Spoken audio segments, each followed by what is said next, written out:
ఇక మరొక కీలకమైన వ్యక్తి సీడ్ మల్లికార్జున నాయుడు గారు 30 సంవత్సరాల నుండి తెలుగుదేశం పార్టీని నమ్ముకొని పార్టీ కోసం అహర్నిశలు సేవ చేస్తూ సొంత ఆస్తులు కూడా అమ్ముకొని పార్టీ కోసం వ్యాపారాలను సైతం పక్కన పెట్టి రాజకీయం చేసినట్టుగా అంటూ ఉంటారు.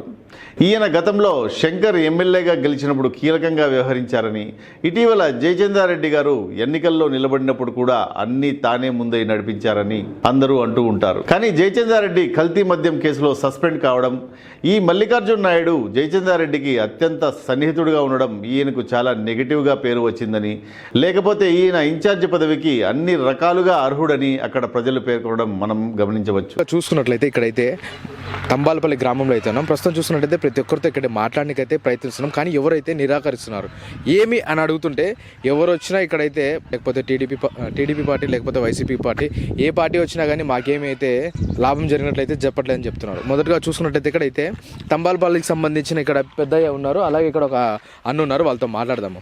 ఇంతకీ తంబాలపల్లి నియోజకవర్గానికి ఎవరు ఇన్ఛార్జ్గా ఉండబోతున్నారు? శంకర్ యాదవ్ గారి పేరు, అట్లే చిన్నబాబు అన్న పేరు, సీడ్ మల్లికార్జున అన్న పేరు అయితే గట్టిగా వినిపిస్తుంది.